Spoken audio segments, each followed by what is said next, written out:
Introduce yourself, please. My name is Deanne Eaton. And did you go last night or this morning? This morning, Okay, and what type of dealership did you visit? Chevrolet. Okay, so tell me what happened from the beginning.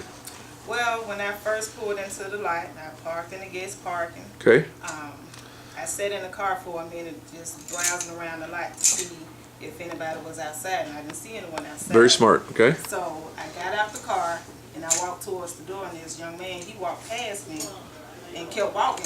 He didn't even say, hey, how you doing, and he just kept walking. Was there some eye contact? No. Okay. So I just walked on the inside of the building. When I got on the inside of the building, a gentleman greeted me, and he was like, hey, how you doing? Okay. And he was like, are you here to see anyone in particular? I Okay. said yes, and I called out someone else's name. Mm-hmm. So once I did that, he was like, well, follow me to my desk. I followed him to his desk, and we sat in his office, and he was like, what are you looking for? I told him I was looking for a Chevy Silverado for my husband. Okay. And it was 2004 or 2005 model. And Right. He was like, well, let me make some phone calls. He gave me, I asked for his business card. Right. He gave me his business card, and he was like, let me make some phone calls and call around and see if we have anything in stock and what you're looking for. Right. I will call the gentleman.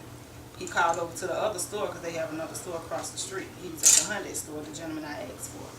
And he was like, well, I'm going to call him. And he called him while I was sitting at his desk, and he was telling him what I was looking for. Right. And everything like that. But he didn't give me no pricing or nothing like that. Okay. Did his interview consist of one question? What are you looking for?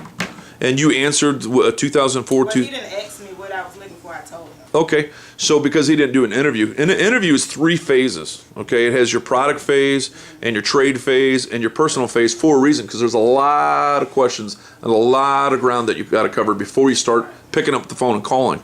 Because how do you know as a customer, and how is he going to know as a salesperson that after you undiscover all the facts, just maybe, even on a brand new 2010, 11, 12, there might be some incentives out there that could work with some 0% financing, with some equity in the trade, with some down payment or what have you. You might be able to be in a situation where you can improve your driving situation even more so than you realized. So if you ask all the questions, or maybe backup plans, because maybe, you know what, looking at a truck, I'd like to have a truck that's my first choice, but would also consider. Or you ask them about what they're currently driving and kind of trace it from there. None of that happened, right? So there really wasn't an interview. He skipped the interview process. Right. So then he's backed into a corner, especially in a situation where you don't have that specific vehicle in inventory. Then you're talking about air. Okay, well, let me go find you some air. Right. And he's picking up the phone, and that's counterproductive. And it defeats the whole purpose and really wastes your valuable time of being in the dealership, because he hasn't controlled the sales process. And therefore, he hasn't helped you get what you want, so he's definitely not going to get what he wants. So how did everything end? Well, after he got through talking to the young man on the phone about what I was looking for, he told me to write my name on the back of write my number and my name on the back of a piece of paper he had at his desk, and he said he was going to contact me once he found out what I was looking for. Then, when I got up and got ready to walk out the building, he told me to go out the side door to avoid from speaking with the manager.